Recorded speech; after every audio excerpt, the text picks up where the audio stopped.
오늘 이렇게 귀한 신앙 수련회를 갖고 있는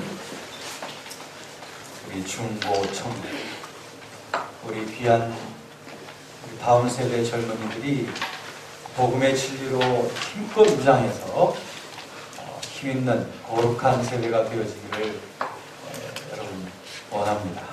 우리 다음 세대들에게 우리 격려의 박수 한번 올려주시면 좋겠습니다. 힘내세요. 그리고 이 수련회 통해서 큰 결실을 얻으시기를 바라겠습니다. 오늘 세 번째 이어지는 시간은 로마서를 통해서 성령께서 우리의 구원을 어떻게 이루어 가시는가에 대해서 살펴보겠습니다. 어떻게 보면 성령론 중심의 로마서라고 말할 수 있는데요. 이 시간에 특별히 로마서를 집중해서 살펴보도록 하게 되는데요. 보통 로마서를 굉장히 어려운 성경책이라고 얘기들을 하곤 합니다. 하지만 로마서는 성경 66권 중에서도 가장 등뼈와도 같은, 사람의 몸으로 치면 등뼈와도 같은 신앙의 골격을 잡아주는 그런 책입니다. 그래서 아주 체계적인 조직 신학이 로마서에 잘 담겨져 있습니다. 그래서 저는 특히 이 로마서를 다루면서 성령께서 로마서를 통해서 성령께서 하신 일들을 이렇게 살펴보는 그런 관점에서 풀어가고 있습니다. 그래서 오늘 이 시간에 로마서를 여러분들 펴시고 로마서 1장부터 우리가 나가게 될 거예요. 그리고 오늘의 이 공부의 주제는 무엇인가 하니 죄와 그리고 칭의, 의롭다함 받음, 그리고 우리가 거듭남, 중생, 그리고 성화, 그리고 우리의 크리스천의 삶에 이르기까지 쫙 꿰뚫어지는 그런 신앙의 기준이 로마서에 잘 기록되어 있거든요. 그러므로 여러분들 노트 그리고 필기 할 준비를 하시고, 필기는 다른 것이 아닙니다. 제가 이 화이트보드에다 빼곡하게 적는 성경 구절들을 적어 놓으시면 되는 거예요. 그러면 집에 가셔서 성경을 찾아가시면서 오늘의 강의를 생각해 보시면 쫙 연결이 되고 강의 내용이 살아나게 되어 있습니다. 로마서 하셨죠? 네. 먼저 여러분들이 지금 두 번에 걸친 시간을 통해서 여러분들이 무엇에 대한 확고한 지식을 여러분들이 갖추셨냐 하면 우리의 그리스도에 대한 삶이란 그리스도와의 연합의 삶이라고 하는 것, 그것이 in Christ라고 그렇게 되어 있죠. in Christ, 그리스도 안이라고 하는 그 in Christ, 그리스도 안, 거기에 우리들은 그리스도 안에서 예수님과의 연합의 사건 속으로 우리는 들어가게 됐다라고 말씀드렸어요. 연합, union with Christ, 그리스도와 합하여, 그리스도와 합하여. 그러면 도대체 그리스도와 합한 삶이 어떠한 유익을 우리에게 주느냐 하면 그리스도의 십자가와 그리스도의 부활의 능력에 우리가 함께 합해졌다고 하는 것입니다. 그래서 첫 번째 강의 시간에 그리스도의 십자가의 차원을 주로 강조해서 말씀드렸고요. 이 부활의 능력과의 연합에 대해서는 제가 조금 간과했는데요. 그것은 이제 앞으로 이어져 가기 때문에 우선 십자가의 차원을 먼저 말씀드린 겁니다. 이 시간에 다시 한번 정리합니다. 예수님과의 연합이라고 하는 것은 그리스도의 십자가와의 연합, 그리고 예수님과의 부활과의 연합도 역시 연합되어진 것입니다. 십자가의 연합이 우리에게 주는 유익이 뭐냐면 우리가 예수님의 십자가와 함께 나의 옛사람이 못 박혀 죽어서 그러므로 나는 죄에 대하여는 더 이상 상관이 없는 자가 되었다. 그러므로 어떤 유혹과 시련이 온다 할지라도 나는 예수님과 함께 나의 옛사람이 십자가에 못 박혀 죽은 것을 고백하게 될 때 거기에서 거룩한 능력이 솟구쳐 흐른다 말했죠. 그리고 난 다음에 오늘 새벽 시간에 우리 속에 있는 그 죄의 문제를 다루는데요. 죄를 해결하시는 예수님의 그 죄를 해결하시는 차원이 두 가지 차원이라고 했습니다. 첫 번째 차원은 예수님의 보혈의 능력입니다. 그래서 우리가 죄 짓는 것들을 다 씻어주시는 능력입니다. 그런데 그보다도 더 깊은 능력이 있다고 그랬죠? 그것은 예수님의 십자가의 능력이에요. 그것은 아예 죄 짓는 나의 옛사람을 끌어안으시고 십자가에서 죽어버리신 거예요. 그래서 죄를 짓지 못하도록 옛사람을 죽여버리셨다는 겁니다. 그래서 우리들은 그 십자가와 연합이 되어진 것을 우리가 분명히 기억을 하면서 유혹 앞에 서서 그것을 담대하게 선포해야 될 필요가 있다. 그런데 그런 선포를 누가 할 수 있느냐 하면 아까 새벽 시간에 두 사람을 제가 그렸죠? 기억나요? 두 사람. 예쁜 사람은 아니에요. 이렇게 유령같이 그렸습니다. 그 중에 첫 번째 사람은 어때요? 유혹이 다가오지만 내 마음속에 뭐가 꽉 차 있어요? 그렇습니다. 감사해요. 새벽에 여러분들이 혼미해가지고 한 게 아니라 똑바로 잘 들으셔서 감사해요. 죄의 사람, 이 욕심이 꽉 차 있어요. 그런 자들에게는 유혹이 다가올 때 그 유혹 앞에 욕심이 어떻게 된다고요? 끌려가요. 그래서 끌려가서 유혹이 무엇을 잉태한다고요? 죄. 맞아요. 마치 아기를 낳듯이 유혹이 죄라고 하는 것을 낳게 되고 죄가 장성하게 되면 영적 사망. 네, 감사합니다. 이렇게 되어진다고 했어요. 근데 두 번째 사람은 어떤 사람이냐 하면은 그 사람은 유혹과 시련이 다가오지만 그 사람의 영혼은 하나님 앞에 완전히 들여져서 번신이 되어져서 하나님의 뜻, 하나님이 기뻐하시는 것만이 자신의 소원이 되었어요. 다시 말하면 그 영혼이 성결해졌어요. 주님 앞에 완전히 헌신되어져 있습니다. 그런 사람에게는 유혹과 시련이 다가올 때에 그는 이 십자가의 능력을 고백을 하게 되는 거예요. 나는 죄와 상관이 없다. 나의 옛사람은 이미 예수님과 함께 십자가에서 죽었다. 라고 하는 것을 고백하게 될 때에 유혹은 나에게 역사하지 못하는 거예요. 유혹이 나에게 죄를 만들어내지 못하는 것입니다. 우리는 유혹을 이겨버리게 되는 거예요. 그래서 예수님처럼 시험은 받지만 죄를 짓지 않는 그런 성결한 삶을 계속해서 살아갈 수 있게 됩니다. 여기까지가 두 번째 강의까지의 내용이었습니다. 여러분 잘 들어주시고 잘 정리해 주셔서 감사해요. 네, 특별히 감사드립니다. 잘 정리해 주셔서 네, 고맙습니다. 자, 여러분 이제 오늘 바로 세 번째 시간에 제가 이어서 말씀드리는 이 중요한 내용은 저기 나와 있는 로마서 구원론인데 성령께서 이루시는 로마서 구원론에 대해서 살펴봅니다. 오늘 이 시간에 여러분들이 잘 들으시면 그리고 잘 정리하시면 조직신학적인 체계가 딱 세워지게 됩니다. 아주 짧은 시간 동안에 제가 12시 전에 딱 마치게 되는데요. 그 시간 전에 여러분들이 이러한 것을 딱 꿰뚫어낼 수가 있게 되는 겁니다. 먼저 구원이란 무엇일까 하면은 로마서는 아니지만 마태복음 1장 21절에 보면 아들을 낳으리니 그의 이름을 예수라 하라. 이는 저들의 백성을 죄로부터 구원할 자이심이라. 예수라고 하는 그 이름 자체가 끄집어낸다, 구원한다고 하는 그런 말이에요. 구약에서 보면 여호수아하고 아주 같은 의미가 있습니다. 그래서 죄로부터 끄집어낸다. Deliverance from sin. 죄로부터의 구원. 이게 바로 구원입니다. 예수의 이름 자체가 구원이에요.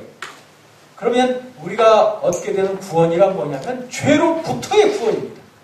죄로부터의 구원. 죄와 함께하는 구원 아닙니다. 그건 구원이 아니에요.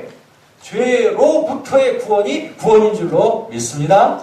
그러므로 우리가 구원을 받았다고 하는 자가 어떻게 죄 가운데 더 거할 수 있느냐라고 로마서 6장 1절, 2절 말하고 있다고 어제 그랬죠? 절대 그럴 수 없느니라. 죄 가운데 죽은 우리가 어찌 그 가운데 더 거하리요? 라고 말씀하고 있어요. 이것은 죄와 구원은 서로 같이 함께 할 수 없다고 하는 것을 말하는 것이고, 우리가 구원받았다는 것은 죄로부터의 구원이라는 것을 다시 한번 말씀드리는 거예요. 그러면 이 구원이라고 하는 실체를 분명히 정리하려면 먼저 무엇을 알아야 되냐면 죄를 알아야 됩니다. 죄. 그래서 로마서도 죄로부터 시작을 하는 거예요. 그래서 로마서가 16장으로 되어 있는데요. 16장의 로마서 내용을 좀 한번 토막토막을 쳐보면은 크게 나눠서 세 토막으로 나눠져요. 세 토막. 그걸 좀 먼저 말씀드릴게요. 로마서는 세 토막으로 나눠지는데, 우선 1장부터 8장까지, 그리고 9장부터 11장, 그 다음에 12장부터 16장 이렇게 나눠져요. 1장부터 8장, 9장부터 11장, 12장부터 16장 이렇게 나눠지는데요. 이 중에서 먼저 9장부터 11장까지는 유대인의 문제를 다루고 있습니다. 유대인의 문제. 사실 사도 바울도 유대인이지 않습니까? 그리고 자기 동족 유대인이 구원받는 것을 너무나 원하는 사람이기 때문에 유대인의 문제를 다루고 있는데, 특별히 9장, 10장, 11장 세 가지 장은 유대인의 과거, 현재, 그리고 앞으로 되어질 미래를 다루고 있어요. 그러니까 유대인의 과거와 현재와 미래를 다루고 있어요. 우리들은 유대인은 아니니까 유대인 9장부터 11장까지는 우리가 자취하고, 1장부터 8장까지는 특별히 무엇을 다루고 있냐면은 우리의 구원의 문제를 다루고 있습니다. 구원론의 문제를 다루고 있는 거예요. 그리고 12장부터 16장까지는 이 크리스천의 삶의 문제를 다루고 있어요. 다시 말하면 구원받은 자들이 어떻게 살아가야 되느냐라고 하는 거예요. 1장부터 8장까지 그 원리를 제시해주고 나서 12장부터 16장까지는 그럼 그 원리에 근거하여 살아가는 삶의 실제적인 모습을 다뤄주고 있는 거예요. 그래서 12장부터 16장까지는 구원받은 자들의 사회생활, 교회생활, 경제생활, 가정생활, 또 대인관계, 이런 모든 것들이 여기에 잘 기록이 되어져 있습니다. 오늘 우리가 중점적으로 다루게 될 것은 1장부터 8장이 되겠습니다. 1장부터 8장. 그럼 1장부터 8장까지는 또 어떻게 나눠지느냐? 라고 하면 1장부터 8장까지를 쭉 확대해서 이렇게 보면, 이게 1장부터 8장까지라고 하면 이것도 어떻게 나눠지냐면, 우선 1장부터 3장까지, 그 다음에 4장부터 5장, 그 다음에 6장부터 8장 이렇게 나눠져요. 그러면 1장부터 3장까지는 무엇을 다루고 있느냐? 우선 이 전체는 다 이 구원론을 다룬다고 그랬죠? 그런데 구원론 중에서도 1장부터 3장까지는 구원론의 제일 첫 부분이 뭐가 되어야 될까요? 바로 죄를 다루는 거예요. 죄를 다루는 것입니다. 그 다음에 4장부터 5장까지는 뭘 다루냐면 구원받은 자의 칭의, 의롭다함 받음에 대해서 다루고 있어요. 그리고 6장부터 8장까지는 성화에 대해서 다루고 있습니다. 다시 말하면 우리의 구원론이라고 하는 것은 죄와 칭의와 성화의 문제가 다 같이 함께 다루어져야만 진정한 구원론이 되는 것이다. 그런 거예요. 그리고 진정한 구원론을 다루기 위해서는 이 죄의 문제를 절대 간과할 수가 없다라고 하는 것을 말씀드리는 거예요. 자, 그러면 죄의 문제를 먼저 다뤄야만 구원이 뭔가를 알 수가 있겠죠. 자, 1장에 보시면 죄의 문제가 어떻게 다뤄지고 있느냐 하면은 18절부터 보면 하나님의 진노가 불의로 진리를 막는 사람들의 모든 경건하지 않음과 불의에 대하여 하늘로부터 나타난다 라고 해서 1장 19절을 보시면 19절을 우리 한번 다 같이 읽어보겠습니까? 시작. 이는 하나님을 알만한 것이 그들 속에 보입니다. 하나님께서 이를 그들에게 보이셨느니라. 네. 이게 뭐냐면 하나님께서 지으신 사람 속에는 이미 생내적으로 행내적으로 하나님을 알만한 그런 지성을 주셨어요. 다시 말해 하나님을 더듬어서 찾아가게끔 만드는 그런 속성을 주셨다. 그렇기 때문에 인간이라면 누구나 다 할 것 없이 다 하나님을 찾고자 하는 그 마음들이 주어져 있습니다. 그렇기 때문에 이것은 어느 나라, 어느 민족, 누구에게나 다 마찬가지예요. 이 세상에 종교라고 하는 것이 생겨나게 된 이유는 다 하나님을 찾고자 하는 그런 마음의 발로가 되어져 가지고 종교가 생겼겠죠. 그렇죠. 그러니까 여러분 개나 돼지나 또 국화나 장미꽃이 하나님을 찬양하고 예배하고 또 하나님을 찾기 위해서 종교 생활을 한다는 말을 우리는 생각할 수 없습니다. 그런데 하나님께서 주신 이 인간에게는 이 귀중한 신성이 있는 거예요.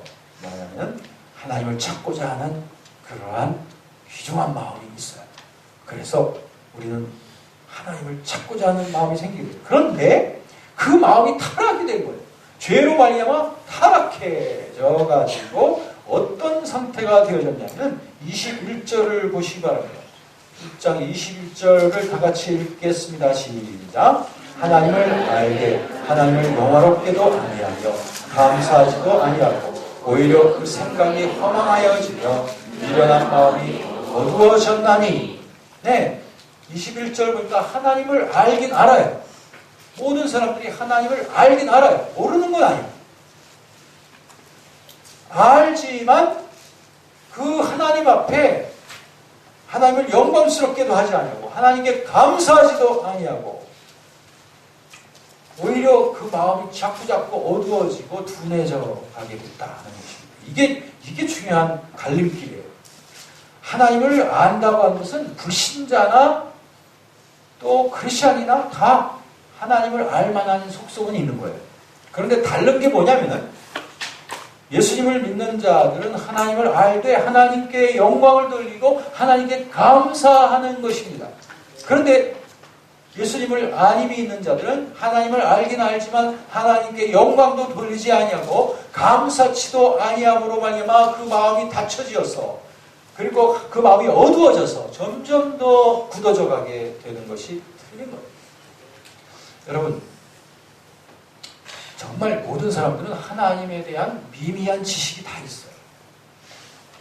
제가요, 전에 예수님을 몰랐었을 때였습니다. 그때 대천 바닷가인가? 중학교 시절이었어요. 대천 바닷가에 친구들하고 가고 놀러 갔습니다. 그때 저쪽에 보니까 조그만 섬 같은 게 있습니다. 대천인지 말리꾼인지 잘 기억은 안 나요. 그런데 제 어줍지 않은 그 수영 실력 가지고 서로들 저기 섬까지 헤엄쳐 누가 빨리 가냐 한번 해보자. 그런데 여러분 해변에서 이렇게 서서 보시면 저 앞에 보이는 배 한 척이라든지 섬 같은 게 굉장히 가까워 보입니다. 가까워 보여서 몇 번 수영해가지고 가면은 금방 갈 것 같이 생각이 돼요. 그래서 저도 제 수영 실력을 조금 믿고 있었어요. 사실은 개헤엄이었지만. 그래가지고 친구들 몇 명이서 쫙 출발했습니다. 막 허겁지겁 막 했는데 이게 숨도 고르지 못하고 제가 수영도 제대로 하지 못하고 그저 힘으로만 하다 보니까 몇 번 가다가 막 파도가 치는데 그 물을 팍팍 먹어버렸어요. 여러분 바다에서 그 물 몇 번 먹으면 정신이 하나도 없습니다. 그러니까 겁이 덜컥 나면서 벌써 어떤 친구는 저기 벌써 가서 막 오라고 손짓을 하는데 아니 분명히 그 수영을 하면서 간 것 같은데 아직도 너무나 멀리 보이는 거예요. 그래서 뒤를 돌아봤어요. 내가 얼마만큼 헤엄쳐왔나 봤더니 이것도 또 백사장까지 굉장히 먼 거예요.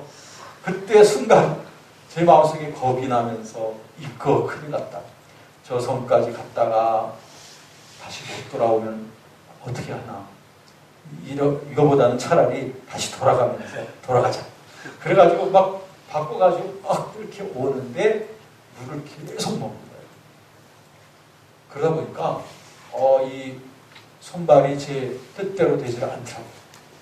그러면서 점점 정신이 혼미해지면서 제 몸이 점점 굳어져서 이제 물속으로 들어가기 시작한 그런데 처음엔 괴로웠습니다. 처음에는 그 숨이 막히니까 괴로웠어요. 근데 그 지경이 지나니까 이제 죽을만 해요. 이렇게 죽는 거구나 하는 생각이 드는 거예요. 그러면서 이제 죽는구나 생각이 들었어요. 그래가지고 꼬르륵 들어가면서 근데 제 속에서 말이에요. 제 속에서 큰 외침이 하나 막 솟구쳤어요. 입으로 나온 건 아니었어요. 입으로 나오진 않았지만 제 속에서부터 큰 소리가 나왔는데 무슨 소리냐? 하나님! 하고서 막 부르짖는 소리가 제 속에서 들렸어요. 참 염치도 없죠. 하나님도 안 믿으면서. 근데 제 속에서 막 염치 없이 막 부르짖는 거예요. 마지막 순간이었죠. 그런데 그 다음 순간 누군가가 내 손을 잡아서 쫙 끌어 잡아당기는 거 아니겠습니까?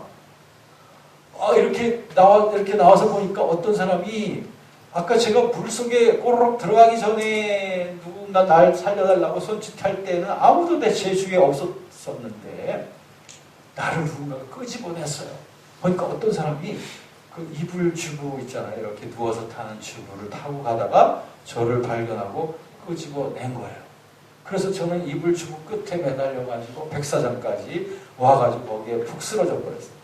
제 마음으로는 그 사람에게 고맙다 소리 한마디 하고 싶었는데 너무 힘이 없어서 하지 못했어요. 그러고 나서 눈을 떠봤을 때 아무도 없었어요. 저는 지금도 그 사람이 천사였구나.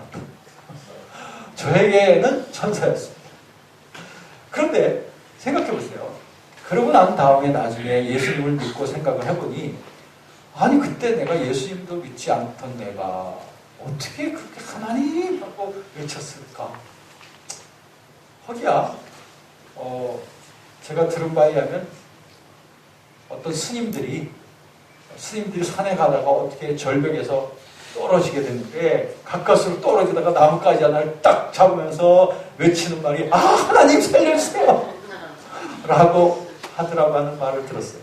이처럼 모든 사람들 속에는 하나님을 알 만한 것이 있어요. 그러나 다른 것은 하나님의 은혜를 깨닫고 그분에게 감사하고 영화롭게 돌릴 줄 아는 사람과 그렇지 않고 계속 마음이 굳어지며 하나님을 원망하고 그리고 하나님께 불순종함으로 말미암아 점점 더욱더 타락해가는 그 두 가지가 있는 것입니다. 그런데 이렇게 되어지다 보면 하나님께서 그런 사람들을 그냥 심판해버리면 아주 간단한데 하나님의 심판이라는 것은 우리가 생각하는 그런 식대로 되어지지 않는 것 같아요. 하나님은 어떤 식으로 심판하는지 아십니까? 24절을 보십시오. 하나님의 그 불순종하는 자들을 향한 하나님의 심판 방법은 24절에 보니까 그러므로 하나님께서 그들을 마음의 정욕대로 더러움에 내버려 두사. 26절 보십시오. 이 때문에 하나님께서 그들을 부끄러운 욕심에 내버려 두셨으니 28절 또한 그들이 마음에 하나님 두기를 싫어하며 하나님께서 그들을 그 상실한 마음대로 내버려 두사. 여러분, 하나님의 심판이란 하나님 저런 사람들 당장 지금 천둥 쳐가지고 벼락을 쳐가지고 싹 심판해 버리십시오. 이건 우리 사람의 생각이에요. 우리 하나님께서는 할 수만 있으면 한 사람이라도 더 구원에 이르기를 원하시기 때문에 길이 참고 또 기다리시는 주님이신 줄로 믿습니다.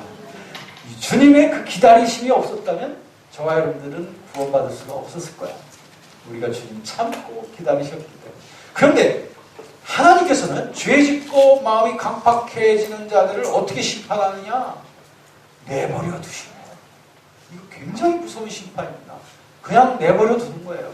그러면 그들이 강팍한 상태로 계속 굳어져 가는 거예요. 그래서 그렇게 되면 마지막 단계가 무엇이냐 하면은 28절 보십시오.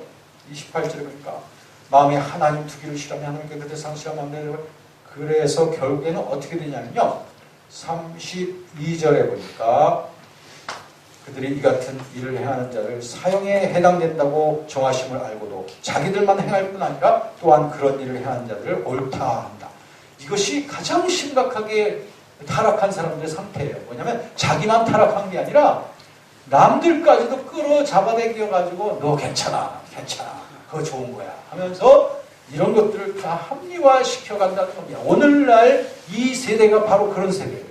오늘날 이 세대는 죄를 자기가 짓고 자기 혼자만 짓는 게 아니라 다 사람들을 끌어들여가지고 그것을 합리화시켜서 죄를 하나의 문화라고 말하고 죄를 하나의 새로운 유행이라고 말하면서 죄책감을 없애게 하려고 하는 그런 합리화의 이런 열풍 속에 우리가 살고 있습니다. 여러분, 요즘 새롭게 발흥하고 있는 여러 가지 죄악들이 있죠? 제가 입에 담지 아니어도 여러분들 우리에게 새롭게 일어나고 있는 여러 가지 죄악들이 있지만 사람들은 그걸 새로운 트렌드라고 말해요. 새로운 문화라고 말해요. 여러분 절대 속아서는 안 됩니다. 주의 복음의 말씀의 표준을 가지고 죄악된 문화를 가려낼 줄 아는 우리 젊은이들 되시기를 주의 이름으로 축원합니다. 그렇습니다. 하나님의 심판은 우리를 버려두는 거예요. 그렇다면 하나님의 긍휼은 무엇이냐면 우리를 회개케 하시는 거예요. 내가 자꾸 주님 앞에 회개하고 내 잘못된 것을 주님 앞에 돌이킬 수 있다는 건 큰 축복인 줄로 믿습니다. 우리가 하나님 앞에 마음을 돌이킬 수 있다는 것처럼 큰 축복이 없어요. 회개할 수 있는 것, 이것은 성령의 역사입니다. 그런데 회개하지 못하고 계속 강팍해지는 것, 이것처럼 두려운 것이 없는 것입니다. 네? 여러분, 로마서 1장에서 우리들은 죄로 말미암아 자꾸 강팍해 가는 이런 모습들을 살펴보게 된 거예요. 그런데 2장에 보면은 이러한 모습이 이방인들에게만 있는 것이 아니라 유대인들에게도 이런 모습이 있었고 그러면서도 남을 판단한다는 거예요.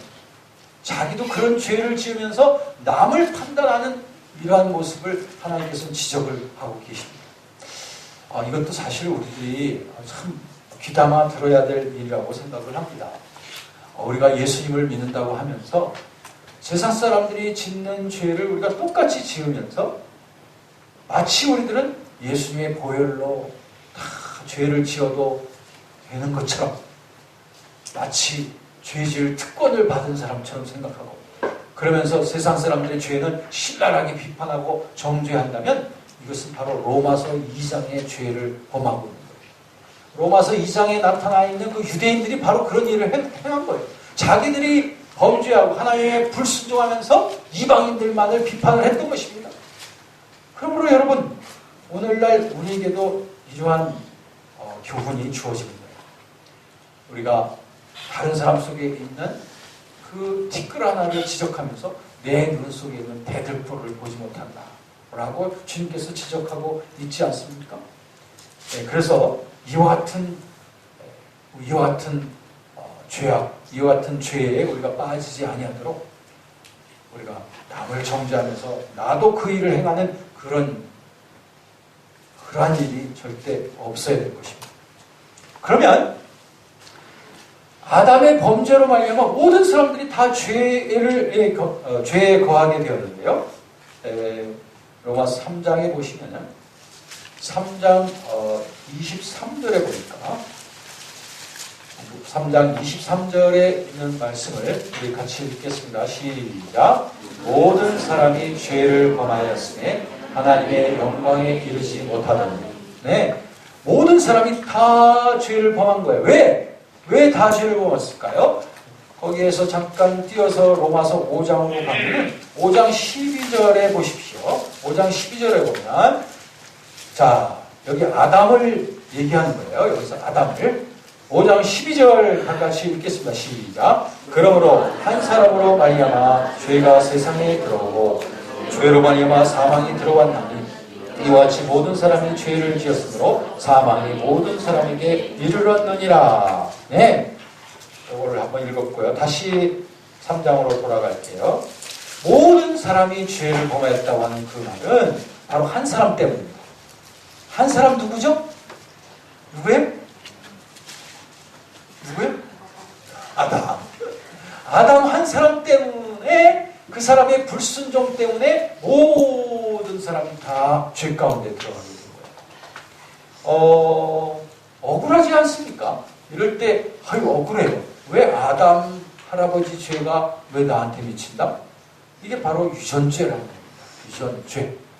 아담의 죄의 불순종의 그 속성이 우리에게도 그대로 전달이 된 거예요. 이걸 갖다가 신학적으로 유전죄라고 그렇게 말해요. 죄가 유전된다는 거예요. 마치 DNA가, 부모의 DNA가 유전되듯이 죄 짓는 속성이 유전되어져서 오늘날 우리에게 다 죄가 임하게 된 거예요. 이걸 또 한 가지 예를 들어볼게요. 여러분 생선 있죠? 생선 좋아하시죠? 생선, 어미 생선이 있어요. 배가 볼록해요. 왜가 배가 볼록할까요? 지금 수백만 마리 알이 그 안에 있기 때문에 지금 배가 볼록해졌습니다. 산란기가 된 거예요. 그러니까 알을 낳으려고 쫙 가고 있는데 그물에 탁 걸렸습니다. 그래가지고 어시장에 팔렸어요. 그리고서 그 생선이 드디어 우리 소비자들의 손에 들어와가지고 톡톡톡톡톡톡 쳐가지고 결국에 생선 매운탕으로 들어가게 됐습니다. 그랬더니 생선 매운탕 먹는 사람이 어휴 알이가 뽀얗게 알이 들었네 맛있겠다 하고서 알탕 해 먹어야겠다. 여러분 그 어미 생선이 그물에 잡힌 거예요. 그런데 그 어미 생선이 붙잡혀 죽게 됐을 때 그 어미 생선 속에 있는 수백 마리 알은 어떻게 돼요? 자기 독립적으로 살아났습니까? 아니죠. 어미와 함께 같이 알탕이 된 거예요. 똑같은 거예요. 똑같은 이치입니다. 저와 여러분들은 이미 아담 속에 있었던 거예요. 아담이 살아있을 때 우리는 그 안에 이미 있었던 것입니다. 여러분 부모님 안에 있었던 거예요. 여러분의 할아버지, 할머니 안에 여러분들이 있었던 것입니다. 바로 그런 개념이에요. 그러므로 아담이 지은 그 불순종의 죄의 속성이 그 아담이 품고 있는 알과도 같은 그 속성이 바로 여러분들이에요. 그렇기 때문에 아담의 불순종이 여러분들의 불순종으로서 열매 맺게 된 거예요. 그러니까 여러분들은 태어날 때부터 하나님께 불순종하는 존재로서 태어나게 된 거예요. 하나님께 죄를 짓는 존재로 태어나게 된 거예요. 왜? 아담 때문에. 아담의 유전죄를 받았기 때문에 그렇습니다. 그런데 보세요. 그렇기 때문에 이렇게 모든 사람이 다 죄를 지었다고 3장 23절을 말하고 있는 거예요. 그랬더니 모든 사람이 다 죄를 지었더니 무엇에 이르지 못했다고 그랬어요? 하나님의 영광에 이르지 못했다고 그랬는데 그 영광이 뭐냐면 영광스러운 구원에 이르지 못한다는 겁니다. 이르지 못한다고 하는 그 단어는 fall short. 그러니까 미치지 못하는, 짧아서 미치지 못한다는 거예요. 그러니까 하나님의 영광의 구원에까지 도달하려면 이만큼 올라가야 되는데 우리들의 죄 문제 때문에 아무리 올라가도 여기까지 미치지 못한다는 거예요. 바로 이 말입니다. 그러니까 우리가 아무리 힘쓰고 노력을 해도 하나님의 영광의 구원에 이르지 못한다. 왜? 우리 죄 때문에. 네, 바로 그 말씀입니다. 그러니까 모든 사람들은 다 죄인이 됐다는 거예요. 죄 때문에 우리는 구원받지 못한다는 거지. 구원받지 못하는 거예요. 그러면 20절을 보시면요. 3장 20절을 보면 그러므로 율법의 행위로 그에게 의롭다 하심을 얻을 육체가 없다. 율법이란 여기서 법적인 삶을 말하는 내가 행위, 도덕, 수련 아무리 많이 해도 하나님 앞에 의롭다함 받을 수 있지 못하다. 하나님 앞에 의롭다함 못 받으니까 구원 못 받는 거죠. 이 의롭다함을 받아야 되는데 의롭다함을 못 받으니까 구원을 못 받는 거예요. 그러니까 누구든지 못 받는 거예요. 여기서 한 가지 질문이 있어요. 우리 학생들이 잘 하는 질문들이 있습니다. 그래도요 세상에 보면 내 친구 중에도 보면 너무나 착한 애들이 있어요. 걔는 예수님은 안 믿지만 정말 착해요. 그런 사람은 구원받지 않을까요? 라고 질문하는 거죠. 여러분, 하나님이 보실 때는 어떨까요? 여러분이 그 친구를 볼 때는 쟤는 정말 법 없이도 살 수 있을 것 같다. 쟤는 정말 너무 착해. 쟤는 아마 착한 일을 하려고 태어난 것 같다. 이렇게 여겨지는 사람이 있을 거예요. 그럼 하나님이 보실 때도 그럴까요? 하나님이 보실 때는 그 마음의 중심을 보시는 거예요. 마음의 중심. 여러분의 그들의 마음의 중심 속으로 들어가 봤어요? 겉으로 나타나는 행동과 말만 본 거 아닙니까? 그 마음의 중심 속에 있는 그 죄와의 갈등, 또 마음속에서 벌어지고 있는 심각한 그 죄의 문제, 이런 것들 여러분들 모르십니다. 그 하나님이 보시는 거예요. 성령께서 보시는 거예요. 마태복음 참고 구절을 하나 말씀드릴게요. 마태복음 5장 28절에 보면, 마태복음 5장 28절 보면 거기 간음의 죄에 대해서 뭐라고 말하고 있냐면, 예수님께서 하신 말씀이에요. 간음의 죄에 대해서 뭐라고 말씀하셨냐면, 여자를 보고 마음의 음욕을 품는 자마다 이미 마음에 간음하였느니라. 그렇게 말씀하셨어요.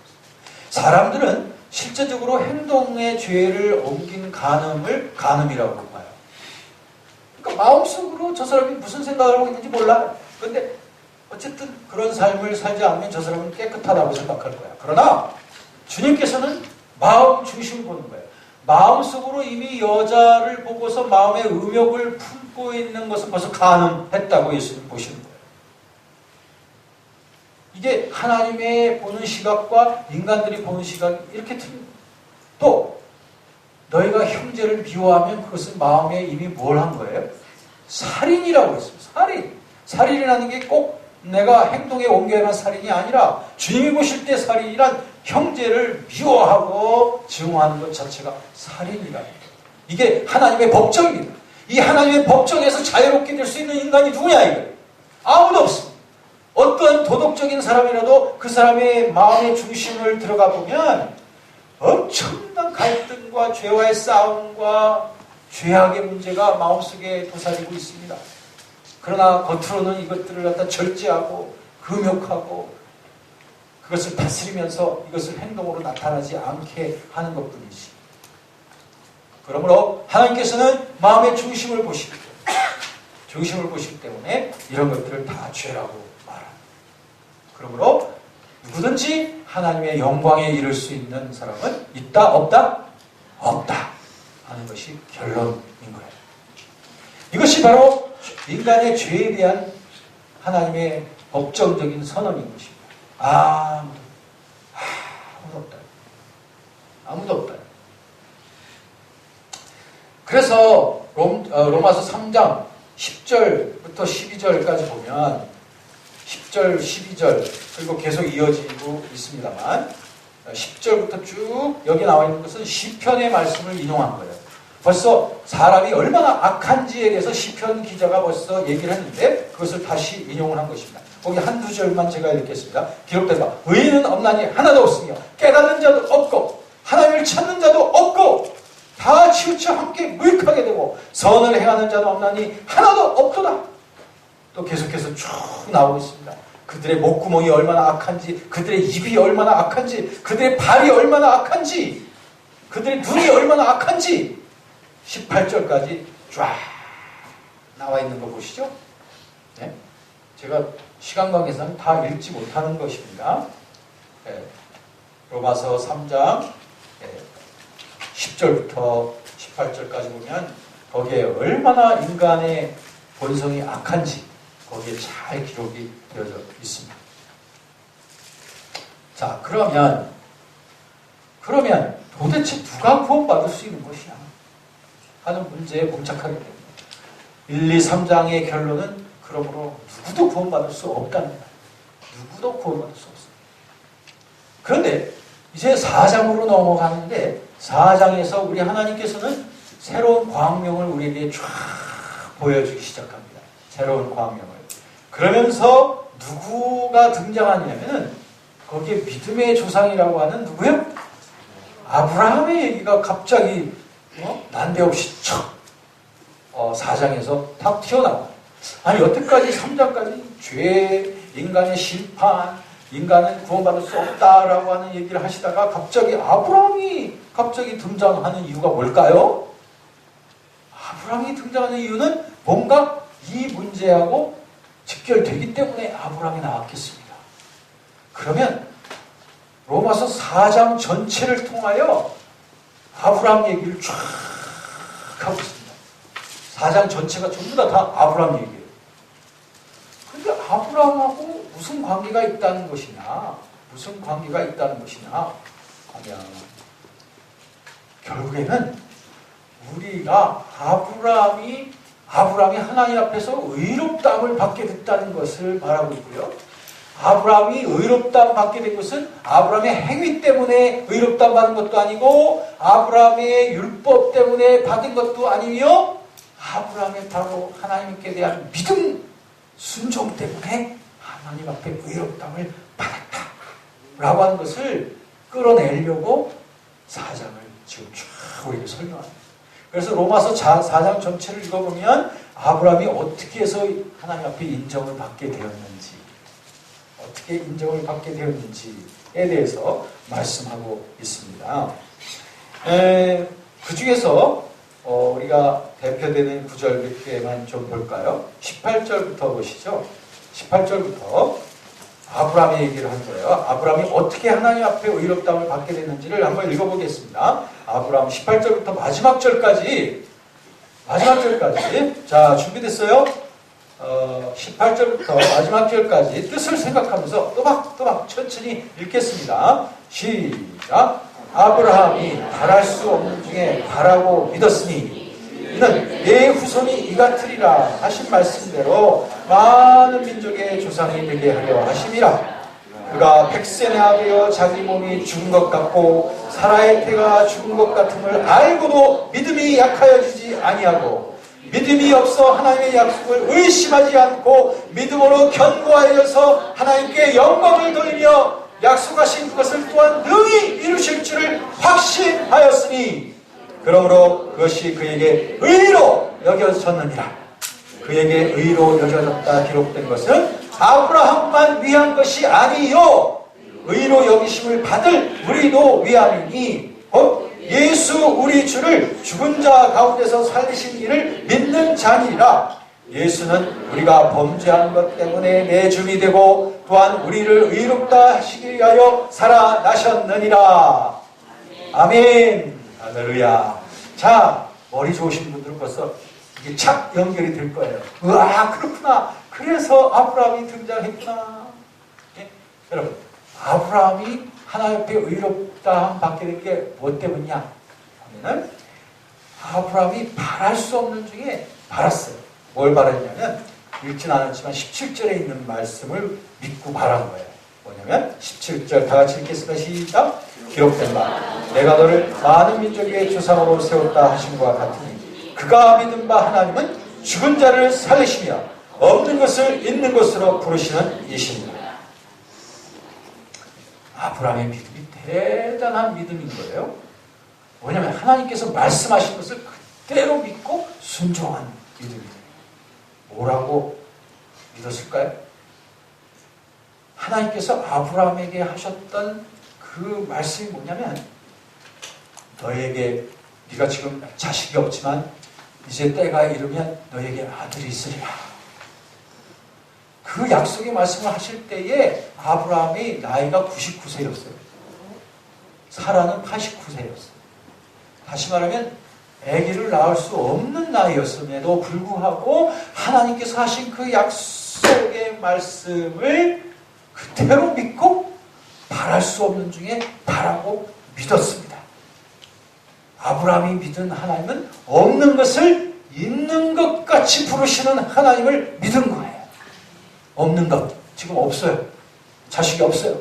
그런데 있는 것 같이 부르시는 하나님. 그뿐 아닙니다. 아브라함의 믿음이 또 어떤 믿음이냐?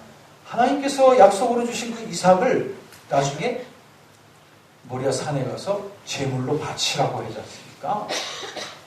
그때 아브라함이 단 하나뿐인 독자 이삭을 바칠 때 아브라함은 뭘 믿었냐면 그래, 분명히 이 이삭을 통하여 하늘의 별처럼 바다의 모래처럼 자손의 축복을 준다고 했으니까 나는 일단 하나님 앞에 순종할 거야.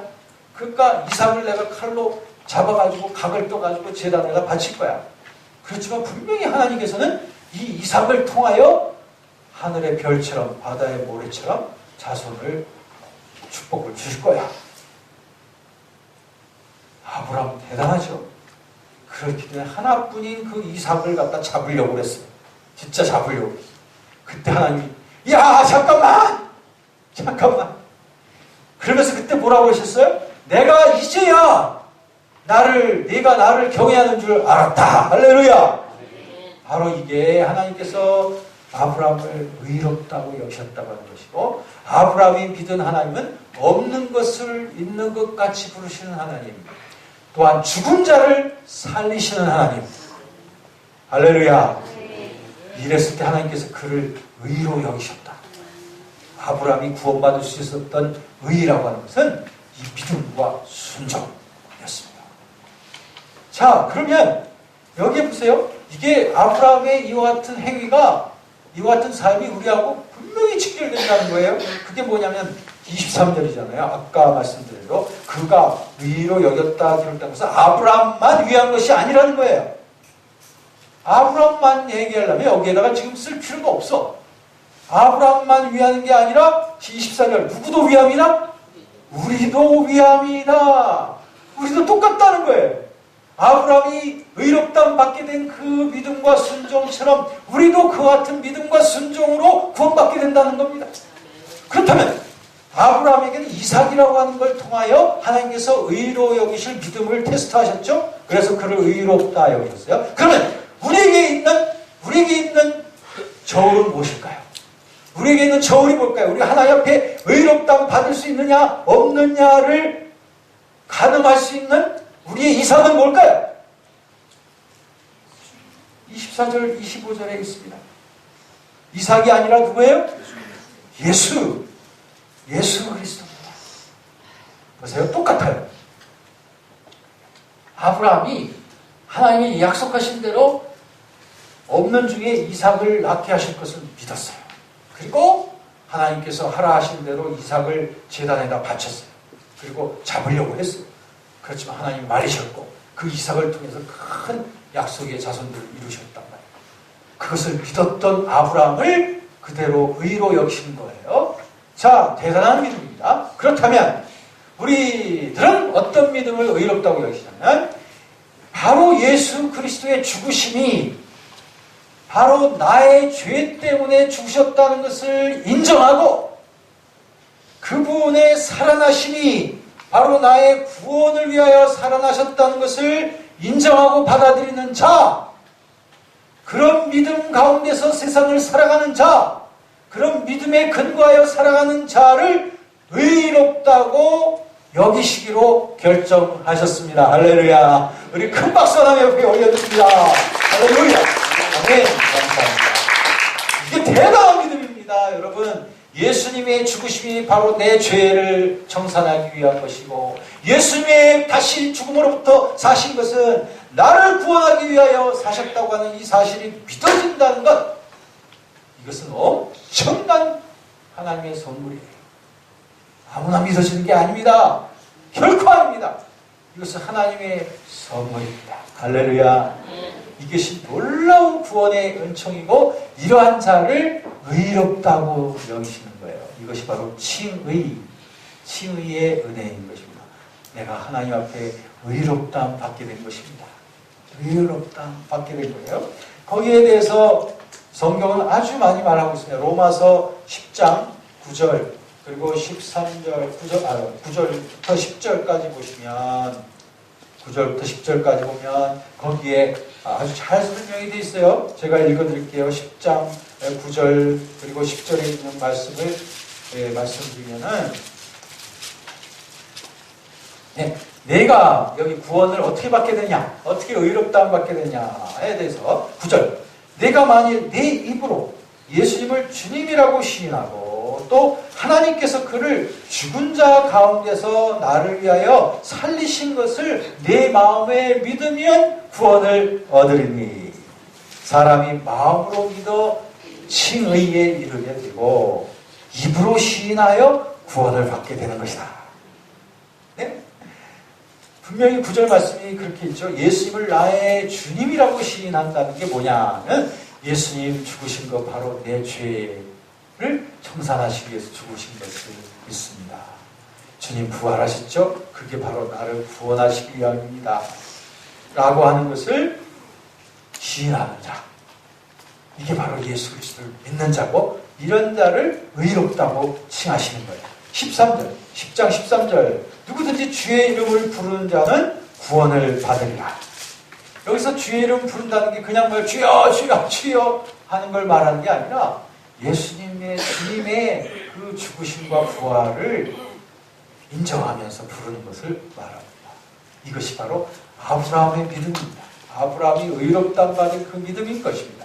아브라함은 그와 같은 평생의 그 믿음 가지고 그 믿음을 순종하면서 살았던 것처럼 우리 예수 그리스도를 믿는 자들도 그 믿음의 근거에 서는 거예요. 예수님이 나의 죄 때문에 죽으셨으니 나의 죄 문제는 청산되었다. 주님이 나를 위하여 구원하셨으니 나는 죄로부터 구원받았다. 라고 하는 것을 평생 믿고 그 믿음에 근거하여 순종하며 살아가는 삶이 예수님을 믿는 삶이고 하나님께서는 이러한 자를 의롭다고 칭하신다. 할렐루야. 네. 자, 이제 4장이 그래서 정리가 되는 거예요. 요 4장, 5장 중에 4장이 그래서 누구에 대한 얘기였다고요? 아브라함. 근데 그 아브라함만이 아니라 바로 우리에게 적용되는 거예요. 그럼 5장은 무엇이냐? 그렇게 돼서 우리에게 의롭다 받은 자들이 어떤 축복 가운데 들어가게 되느냐에 대해서 5장에서 쭉 아주 기쁨의 서신입니다. 5장에 보면은 예수 그리스도로 말미암아 5장 1절에 보니까 이제는 우리가 원수였던 우리였어요. 하나님과 원수되었던 우리들이 이제는 예수 그리스도의 피, 예수님의 죽으심, 예수님의 부활로 말미암아 우리들이 예수님을 통하여 이제 하나님과 화목하게 된 자가 됐어요. 로마서 5장 1절이에요. 하나님과 친한 자가 됐습니다. 내 행위 때문이 아니라 누구 때문? 예수 때문에 나는 하나님과 화목한 자가 됐어요. 전에는 원수였습니다. 이제는 친구가 된 것입니다. 네? 이러한 자가 되어서 2절 그로 말미암아 우리들은 이 은혜에 들어가게 되었습니다. 하나님의 은혜 속으로 지금 들어가게 된 것이 바로 이 믿음 때문에 되어진 것이고 이제는 영광 속에서 즐거워하게 된다. 이런 5장 전체에 이와 같은 그 칭의함을 받은 사람들의 축복에 대해서 나오고 있습니다. 자, 잘 됐어요. 이제 여태까지 잘 정리가 됐습니다. 그러면 자, 이제 그럼 의롭다함 받았으니 됐구나. 아, 나 그럼 이제 의롭다함 받은 자로서 이제 살면 되는 거지 뭐. 그런데 이게 이제 출발인 것입니다. 우리의 구원의 출발은 무엇이냐면 칭의가 우리 구원의 출발이에요. 의롭다함 받은 그 지식으로부터 시작하는 것이 우리의 믿음의 출발이에요. 다시 말하면 우리는 자라나야 되는 것입니다. 자라나야 되는 거예요. 자라나야 돼요. 영적으로 자라나야 돼요. 요한일서 2장에 보면은 요한일서 2장 12절 14절까지 보면 요한일서 2장에 보면 거기에 우리 영적 사람의 단계가 거기 나와 있어요. 갓난 아기가 단계가 있고요. 어린이 단계가 있고 청년의 단계가 있고 그 다음에 장년 어른의 단계가 있어요. 요한일서 2장 12절부터 14절까지 보시면 그렇게 되어 있어요. 그러니까 우리들은 자라나야 된다는 거예요. 자매님은 이 네 단계 중에 어느 정도에 속할까? 갓난 아기, 어린이, 청년, 어른 어디쯤 속할까? 네? 그럼 우리 학교에 사는 대로 1, 2, 3, 4번으로 할까? 1, 2, 3, 4 몇 번이에요? 출발선 1번. 아주 겸손한 것 같아요. 매우 겸손. 1번 선에 서 있는 것 같다 라고 이렇게 얘기하는데 제가 볼 때는 1번 선에서 조금 더 나은 것 같아요. 네, 여러분 거기에 보면은 아주 갓난아기 단계에서부터 쭉 그 특징들을 말하고 있어요. 제가 시간이 안 되기 때문에 그걸 설명할 시간은 안 됩니다. 그러니까 요한일서 2장 12절부터 14절까지 찾아보시면 거기 네 단계가 나오고 거기 특징들이 나와요. 어떤 특징들이 있는지 거기에 나와 있습니다. 그 중에서 한 가지만 말한다면 청년의 단계의 특징이 뭐냐면 말씀으로 흉악한 자를 이긴다는 거예요. 말씀으로 흉악한 자를 이긴다는 거예요. 다시 말해 유혹을 이긴다는 거예요. 말씀으로 진리로 유혹을 이길 줄 아는 자가 청년의 단계라는 거예요. 여러분 청년이 되기를 원합니다. 예? 청년의 튼튼한 근육을 갖춘 그러한 청년들이 되시기를 바라요. 더 나아가면 어른의 단계가 있는데 어른의 단계의 비밀이 뭔지 요한일서를 한번 찾아보세요. 제가 여기서 다 말하는 것보다 거기서 찾아보시면은 와 정말 멋지구나 하는 걸 알 수 있어요. 그렇다면 우리는 자라나야 된다는 거예요. 우리가 깐난아기 상태로 계속 남의 보살핌만 받는 신자가 된다고 생각해 보십시오.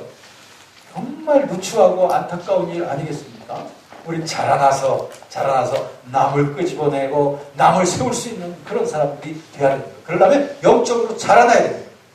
그래서 칭의의 단계에서 점점 성화의 단계로 나가야 되는 거예요. 칭의에서 성화에 나가야 돼요. 그래서 성화의 단계에 대해서는 가르치고 있는 것이 6장부터 8장까지인 것입니다. 6장부터 8장까지인데 자, 이것을 제가 한 장 한 장씩 이렇게 말씀을 드리면 이것을 똑같은 성화의 문제를 다룸에 있어서 여러 가지 유비들을 사용하고 있습니다. 여러 가지 설명을 다각도로 하고 있어요. 사도 바울이 다각도로 하고 있습니다. 먼저 6장에서 6장 1절부터 11절까지는 우리가 어제 보았듯이 십자가와의 연합, 부활의 연합의 관계 속에서 풀어가고 있습니다. 그래서 이것은 이미 우리가 다뤘죠.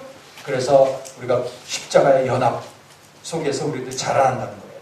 그 다음에 12절부터 보면은 무엇에 대한 교훈이냐면은 12절부터 보면은 거기에는 종과 주인의 관계가 나오고 있습니다. 종과 주인의 관계가 마지막 절까지 쫙 나오고 있습니다. 이건 무슨 말이냐면 우리 예수님을 믿는 사람은 이제 예수님을 주라고 부르는 거 아니에요? 주, 마스터, 주인이에요. 주인님이에요. 주인님. 우리는 하인입니다. 노예입니다. 종인 거예요. 여러분 아까 칭의에 대한 설명에서 예수님이 나의 죄의 문제를 해결하기 위하여 십자가에서 죽으셨다 라고 말했습니다.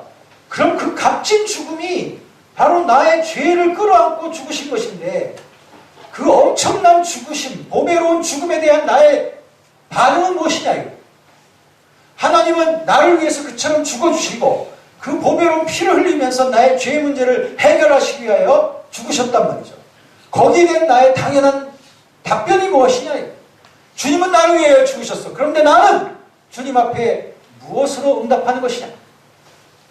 바로 여기에서 우리가 등장해야 되는 당연한 귀결이 뭐냐면 주님이 나를 위하여 몸을 내어주심처럼 나도 주님을 위하여 내 몸을 드리는 것입니다. 이것이 오늘 새벽 시간에 말한 바로 헌신이라고 하는 거예요. 내 몸을 드리는 것입니다. 이게 바로 주인과 종의 관계인 것입니다. 예수님을 주님이라고 부르죠. 예수님을 주님이라고 부른다는 그 의미는 나는 당신의 종이라고 하는 거예요. 한번 따라서 해보시죠. 주님. 저는 당신의 종입니다. 다시 한번. 저는 당신의 종입니다. 저와 여러분들이 이미 예수님의 그 피로 말미암아 구원받았다고 고백한다는 것 자체가 예수님의 그 죽으심의 그 엄청난 선물을 받았다는 것을 말하는 거예요. 그 엄청난 사랑 때문에 우리가 구원받았다는 걸 고백하는 거예요. 그렇다면 당연히 나는 그분을 주인이라고 불러야 됩니다. 나를 위해서 엄청난 삶을 죽음까지도 죽으신 그분 앞에 나는 당연히 나의 삶을 드려서 주인 되신 우리 주님 앞에 복종하며 그분의 뜻을 즐겨 따르는 종으로서의 삶을 살아야 마땅한 것입니다.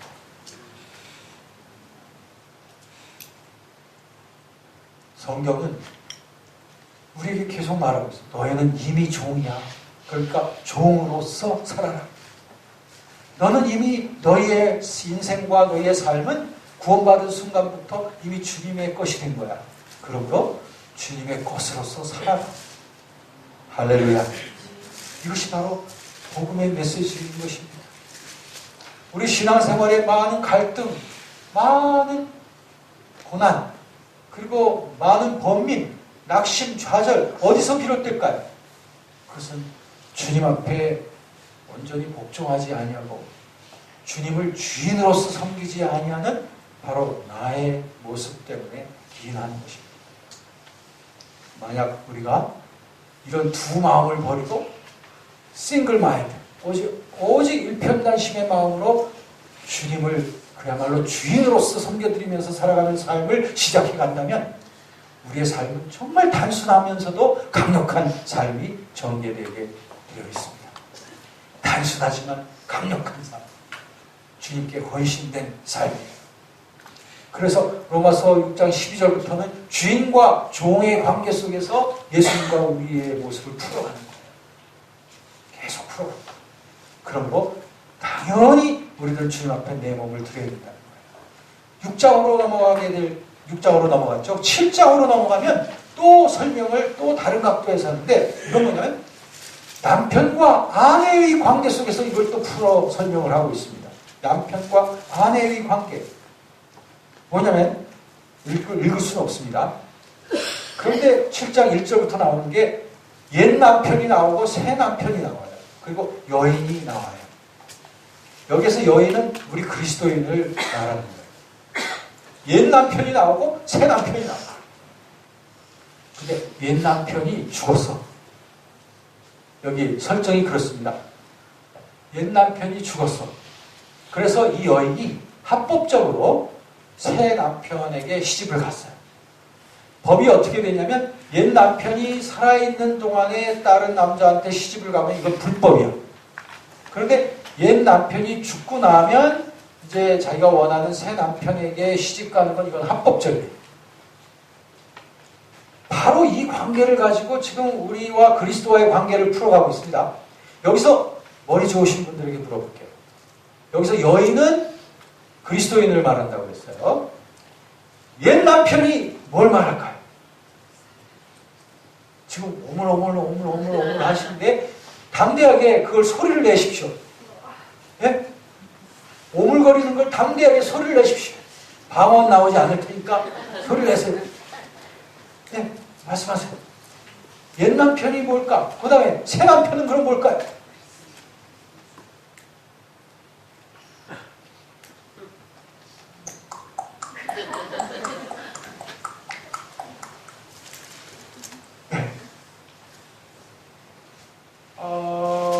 자매님? 옛 남편은 무엇을 여기서 비유하는 것일까? 죄하고 비슷합니다. 네, 약간 비슷해요. 죄를 근본적으로 일으켰던 사람. 누구예요? 처음 하나님 앞에 죄를 지었던 사람. 아담. 맞았어요. 옛 남편은 여기서 아담의 법칙을 말합니다. 아담의 속성을 말하는 것입니다. 그러면 이제 남아있는 건 아주 간단하긴데 새 남편은 누구예요? 예수 그리스도. 맞아요. 예수 그리스도예요. 자, 이게 뭐냐 하면은 우리 그리스도인이에요. 내가 옛 남편에 매여서 살고 있던 자야. 지긋지긋하게 살았어. 너무너무 나를 박대하고 맨날 나를 투정하고 나를 못살게 굴던 그 옛 남편. 이제나 저제나 저 옛 남편하고 헤어졌으면 좋겠다 하면서 살아왔는데 다행히 이 옛 남편이 팍 죽어버렸네. 팍 죽었어요. 그러니까 이 여인은 이제 자기가 흠모하고 있던 전에부터 내가 저런 남자 너무 좋은 남자 저런 사람하고 결혼 생활하고 싶어 했던 그 남자가 그 여인을 아내로 맞이하게 되었습니다. 새 남편. 그래가지고 그 새 남편과 함께 너무나 새로운 삶을 시작을 하게 됐다 이 말이죠. 여기서 끝난 게 아니야. 근데 여기서 끝났으면 딱 해피엔딩으로 딱 끝났는데 그런데 이 여인이 오늘 이 남편에 보니까 여기 오늘 7장에 보니까 이 여인이 새 남편에게 시집 갔으면 이제 옛 남편을 그리워하거나 옛 남편 생각하는 거를 계속 해야 되겠어요? 안 해야 되겠어요? 안 해야 되겠지. 그런데 여기에 7장에 나와 있는 이 여인은 새 남편한테 시집갔으면 그 남편의 법에 복종하고 남편과 함께 잘 살 생각하고 그리고 남편하고 아웅다웅 오손도손 아웅다웅 이럴 때 쓰는 게 아니에요. 오손도손 알콩달콩 이렇게 살아야 되는데 이 여인의 이 말이에요. 옛날 그 추억의 쓰라린 그림자를 자꾸 생각을 하면서 자꾸 옛 남편에 대한 그 추억을 자꾸 떠올리는 거예요. 이런 건 또 좋았는데 그래도 옛 남편이 그래도 이런 건 또 잘해줬는데 새 남편은 너무 지금 나에게 새로운 삶만을 자꾸 강요하는 거 아닌가 하면서 자꾸 옛 남편을 그리워하고 있는 상태. 이럴 때 얼마나 어리석어요. 그런 여자가 옆에 있으면 꼬집어주고 싶죠. 이 어리석은 여야. 이 어리석은 여자야. 그런데 이 어리석은 여자의 상태가 누구라는 거예요? 네? 저요라고 그랬죠? 정말 잘했어요. 바로 나예요. 바로 나. 네? 바로 나. 나는 이미 옛사람 아담의 법으로부터 해방된 사람. 네? 해방된 사람. 나는 새 남편 된 그리스도와 지금 결혼한 자야. 나에게서 이제 그리스도와 함께하는 삶만이 중요한 것이고 그것만이 새로운 삶이라고. 그런데 왜 옛 생활, 옛 정욕, 그리고 옛 삶을 돌이켜보면서 애굽에 있었을 때가 좋았는데 그때도 고기도 먹고 부추도 먹고 애굽에서 있을 때 종된 삶을 살았을 때가 오히려 이 광야 생활보다 더 나았다 라고 말한 그 이스라엘 백성들처럼 우리 속에서 이미 죽은 법, 아담의 법은 이미 나에게서 죽은 법이에요. 옛사람의 법은 죽은 거예요. 십자가에서 죽은 법을 다시 떠올리고 아직도 내가 살아있다고 자꾸 얘기하면서 그런 정욕과 그런 욕망에 다시 포로가 되기를 은근히 기대를 하는 그런 못된 어리석은 그런 두 마음을 품고 있는 그리스도인의 모습이 여기에 7장에 나와 있는 거예요. 이럴 수 없어요. 그래서는 안 돼요. 그래서는 안 됩니다. 이건 법이 아니에요. 이것은 온당한 게 아닙니다. 이건 부정한 거예요. 이건 간음하는 거예요. 이거는 불순한 것입니다. 이건 그리스도인의 정상적인 모습이 되지 못해요. 이런 두 마음을 품고 살아가는 한 그 사람에게 영적인 참다운 행복이 어디 있겠습니까? 이런 사람의 상태는 어떤 상태냐? 24절, 7장 24절을 보면 오호라 나는 건고한 사람입니다. 이 사망의 몸에서 누가 나를 건져내려? 이런 아주 참혹한 상태가 예수님을 믿고 나서도 칭의를 받고 나서도 계속되어질 수 있다는 겁니다. 그러므로 이런 옛사람을 잊어버리라는 거예요. 옛 남편은 다 죽었다는 거예요. 이제 옛사람의 법은 죽었다는 것입니다. 그러므로 8장으로 넘어갑니다. 8장 그러므로 이렇기 때문에 8장 1절의 그러므로는 자 이렇기 때문에 그러므로 읽겠습니다. 1절 시작. 그러므로 이제 그리스도 예수 안에 있는 자에게는 결코 정죄함이 없나니 2절 시작. 이는 그리스도 예수 안에 있는 생명의 성령의 법이 죄와 사망의 법에서 너를 해방하였음이라. 자 여기 2절에 나와 있는 생명의 성령의 법과 죄와 사망의 법은 각각 아담과 그리스도의 법을 똑같이 비유가 되는 것입니다. 여기서 생명의 성령의 법은 아담이에요? 그리스도예요? 그리스도입니다. 그 다음에 죄와 사망의 법은 아담의 법입니다. 그렇다면 죄와 사망의 법은 이미 죽었다는 거죠. 그러니까 죄와 사망의 법을 그러나 죽었음에도 불구하고 우리가 죄와 사망의 법을 따라 살 수 있을까요? 없을까요? 네? 죄와 사망의 법은 이미 우리 안에서 죽었음에도 불구하고 내가 원한다면 죄와 사망을 따라서 살 수 있을까요? 없을까요? 네? 실제 경험에 있어서 그걸 따라서 살 수 있느냐 없느냐 하는 거예요. 하려면 할 수 있어요? 없어요? 할 수 있죠. 우리가 얼마든지 죄를 지어서는 안 되지만 죄를 지을 수 있잖아요. 내가 죄를 짓겠다고 생각하면 죄를 지을 수 있잖아요. 근데 죄와 사망의 법은 이미 법적으로 볼 때는, 원칙적으로 볼 때는 그리스도 안에서 십자가에서 죽은 거라니까? 그럼에도 불구하고 여러분들이 그 허상을 쫓아서, 헛된 것을 쫓아서 그 노예가 될 수는 있단 말입니다. 진실이 있음에도 불구하고 여러분은 진실을 외면하고 헛된 것을 쫓아서 헛된 노예가 될 수 있단 말입니다. 거짓의 노예가 될 수 있단 말입니다. 죽은 남편의 노예가 될 수 있단 말입니다.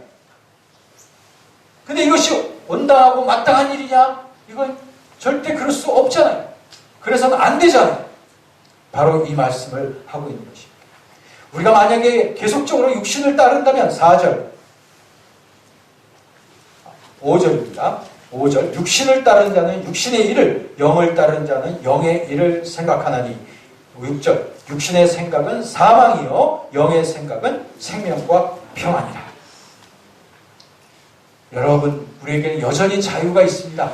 무엇이냐? 죄를 지을 수 있는 자유가 있습니다. 아담의 법을 따라 행할 자유도 있어요. 하나님은 이 자유를 박탈하시는 분은 아니에요. 그러나 우리가 진리로 말미암아 정말로 자유로워질 수 있는 모든 것을 지금 만들어 놓으시고 우리에게 선물해 주신 분인 겁니다. 자, 이제 오늘의 말씀을 이제 정리하도록 할게요. 우리 안에는 생명의 성령의 법, 즉 성령의 법이 있습니다. 하나님의 말씀, 진리 우리 안에 있어요. 이게 새로운 법입니다. 이 새로운 법을 따라 살아가는 것이 우리의 거듭난 삶의 새로운 삶의 스타일입니다.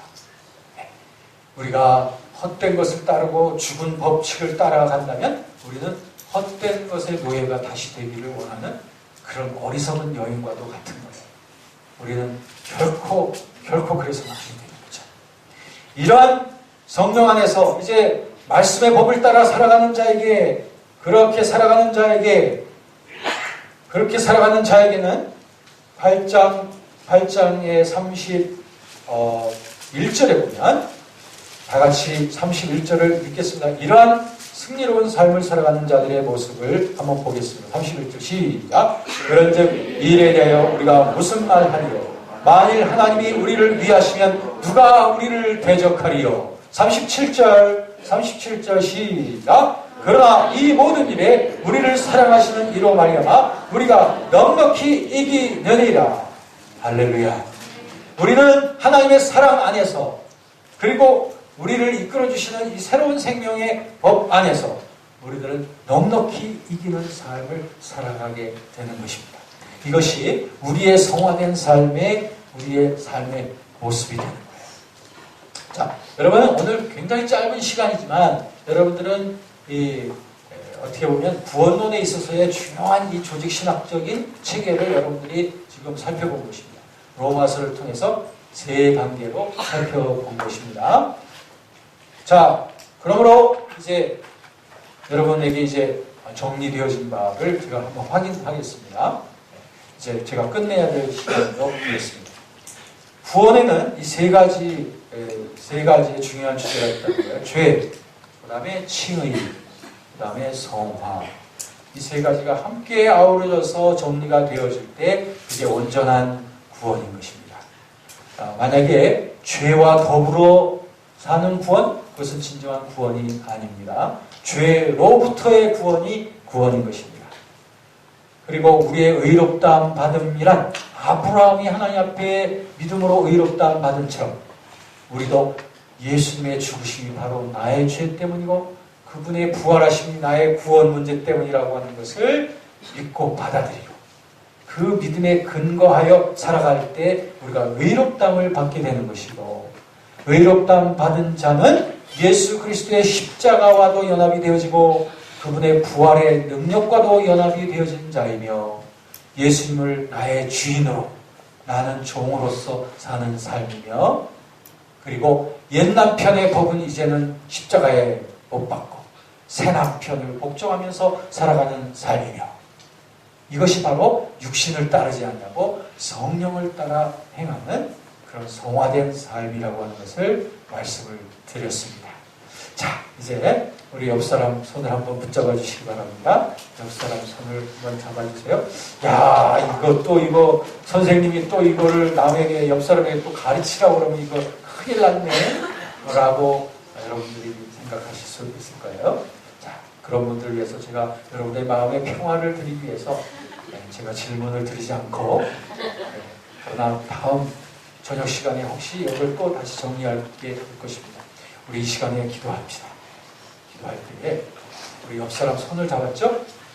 자, 요 순서를 생각하면서 이 진리를 따라서 좀 기도해 주십시오. 목표는 뭐냐? 이 형제가 죄와는 상관이 없는 하나님 앞에 의롭다함 받은 성화의 길을 달려가는 거룩한 형제, 자매가 되게 해주세요. 그리고 우리 옆에 계신 분들을 위해서 우리 다 같이 함께 기도하겠습니다. 다 같이 기도합시다.